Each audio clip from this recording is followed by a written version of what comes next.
here, and welcome to our first episode of Let's Get You Wealthy with Jim too. Thank you so much for being here, Jim. My pleasure, Marjorie. And today we're going to talk about basically you. We want to get to know you. So why don't you tell us a little bit about yourself? Well, it's hard to talk about myself, but I will force myself to. You're just too humble. Well, I was born and raised in Tucson, Arizona, and my parents grew up in the Great Depression. So my parents, Frugal was their middle name, let's just say. And I grew up in public schools. Nobody I knew that I grew up with had much money or had nice things, but especially my dad was frugal. In fact, my dad passed away 2 years ago. He was 95, and he was a World War II vet. He grew up very poor. Both my parents grew up very poor. But I was thinking after my dad passed, I can't remember a single time in my dad's life where he splurged on himself. Not for an upgrade at a hotel, not for a pair of shoes, not for a suit, not for a watch. My dad just was frugal. He just didn't spend money on anything. I had two older brothers, and so I wanted to make my dad proud. So I tried to be as frugal as my dad, which, by the way, I failed at. That was pretty much impossible, but I tried. For example, when I was in high school, I wouldn't let my parents buy me new shoes.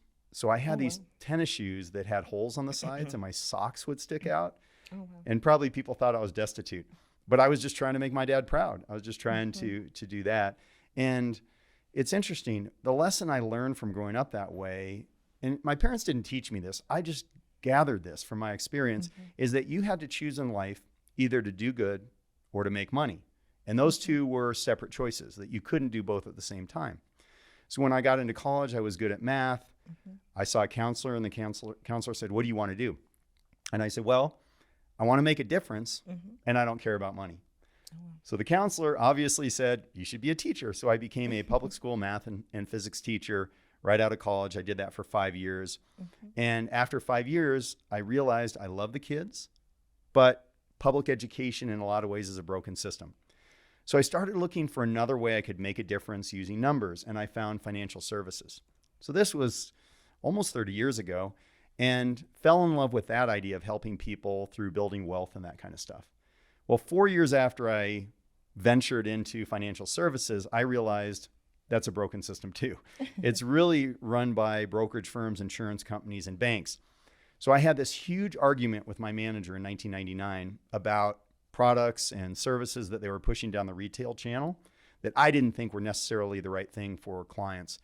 So after I had this big blow up argument, I went home to my wife, Mimi. We've been married now over 30 years, and she's always been my best business partner, best business consultant. So I went home to her and I just vented and complained about how this system is broken. And just a side note on my wife immigrated from Korea, or her family did, when she was 5 years old. And she was the first in her family. She was the oldest. So she was the first to speak and write English. So at about the age of 8 years old, she was running her dad's business, signing lease agreements, paying bills. It wasn't my upbringing, but she got thrown right into understanding business.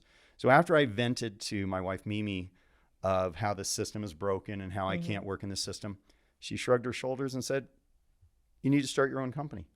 I said, "Honey, I don't think you're listening." I said, "Banks, insurance companies, and brokerage firms." And she said, "I didn't say I knew how to do it, or I didn't say it'd be easy, but that's your answer." So in 1999, we started our own company and realized that we were entrepreneurs. So one thing we decided to do is serve entrepreneurs and help them with their wealth building. Then along the journey, something else happened that was life-changing for us. And that is, I learned what billionaires do to manage their wealth. They create this thing called a family office. And my definition of a family office is where a billionaire will hire all the needed tax, legal, insurance, and investment professionals, all the attorneys and accountants, as full-time employees for that one billionaire and his or her family. So I started asking around my network, and by chance, I got introduced to the grandson of a New York billionaire. Oh, wow. We hit it off. We're about the same age. And he said, "Hey, Jim, if you're that interested, I'll get you a meeting with the CEO of our family office if you want to fly back to New York." And you're not going to meet with my grandfather because he's not really involved in the day-to-day anyway. But if you want to learn about how we do the family office, I can make those inroads for you. So I said, yeah. So I jumped on a plane, flew to New York, had breakfast with the CEO of this family office. And after 3.5 hours, he said, "Jim, you're really interested in this stuff. If you want to stay for a few days and learn how we do it, you can do that." So I did. Oh, wow. On the flight home, I had all these notes. And I remember looking at my notes, and it struck me. I thought, this isn't just the best structure for a billionaire. This is the best structure for any entrepreneur. But there's just one problem. You need about $400 million before you can build and run your own, because they're very expensive to build and run. Think about all those full-time employees. Right. But they're worth it. And I know they're worth it because Bill Gates has one, Bezos has one, Oprah Winfrey has one, Sarah Blakely has one. All the billionaires in the Billionaires Club that I know of have a family office. So then I thought, this is a crazy idea, but I wonder if we could come up with a way to create a similar structure for entrepreneurs who are successful, but don't have $400 million. And selfishly, we wanted it for ourselves first, because my wife and I don't have $400 million. So that's what we set out to do, is build that structure for entrepreneurs. And really what I hope to bring through conversations like this is getting you out there to understand that there are things that billionaires do that you can implement yourself no matter what level you're at in your wealth building. So that's kind of my journey from start, humble beginnings, to where we are now through my school teaching, and what I want to do for the world as far as bringing those ideas. That's right. And I feel like it's so amazing that you truly got to pursue your dream, which is to make a change, to make an impact on people, especially with this revolutionary idea, because most of these strategies that billionaires use, most of us entrepreneurs, we feel like, oh no, this is something that I will never have the chance to reach. There's no way that I can do it. But yes, there are multiple ways, and you are bringing those ways into people. Thank you. Now, I know that you've been working with so many entrepreneurs as of now. So what are some of the most common things that you usually tell them and teach them as they're working with you? Well, one thing that I learned from entrepreneurs, as I said, when I was a kid, I asked myself the question, or I thought the premise was, you had to choose either do good or make money. And that's why I became a school teacher, because I wanted to do good first and foremost. But as I started seeing these entrepreneurs, you know what? The ones who made more money did more good. And I realized it's a multiplier, that actually making more money and doing more good, they accentuate each other. So I learned that. What I see as probably the biggest mistake that people make, entrepreneurs make, when they're trying to get wealthy, that billionaires don't make this mistake, is building a team. Oh, wow. Because over an entrepreneur's lifetime, and this is really true of anyone, but especially entrepreneurs, they pick up an accountant, an attorney, an insurance agent, a banker. They get these different professionals. And if you can picture a wheel and picture those professionals like spokes on that wheel, they're usually not all A players. They're not talking to each other. They're not collaborating, and no one's holding them accountable. But the worst part is the entrepreneur is sitting in the middle of that wheel, managing that team without even realizing it. Oh, yeah. The number one thing anyone can do to build wealth is build a great team of A players, a great team that's collaborating, a great team that's being held accountable, and a great team that is coordinating their efforts toward your vision, not siloed toward whatever they think they're trying to accomplish. That's right. And I feel like it's like in any sports team. So for example, if you were to have the best NFL players all together in one team, but they all have different goals, there's no way that they can achieve the end goal to actually make as many points as they need to win the game. So that's exactly what you're building for all of these people. Then also, if you could give yourself a piece of advice based on all the experiences that you've been having with your clients, what piece of advice would you give to younger Jim? I would tell younger Jim, first of all, build the team. So that, just as I said, build a great team, make sure they're held accountable, make sure they're working together. That's the most important thing for wealth building. But I'd also tell a younger Jim to be careful about mental heuristics. So mental heuristics are things like overconfidence bias. It's another good one. I would say overconfidence bias, confirmation bias. Let me give you those two examples. So overconfidence bias. So in 2005, I had been in wealth planning for a long time, and I thought I knew everything there was to know about things like investing. Well, I ended up putting money, a lot of money, into an investment that I was sure was going to do great. And it was a concentrated investment. And one distinction is you get rich by being concentrated, you stay rich by being diversified. But the way people get rich in America, 95% of Americans who have more than $20 million of liquid net worth owned a small business. So the most reliable way to get rich is to be concentrated in a small business.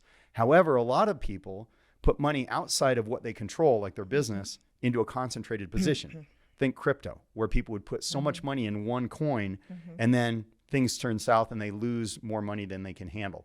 So I put money in a concentrated investment. I was very confident in 2005 and lost, for me and my wife, Mimi, and our family, lost more than $1 million. Oh, wow.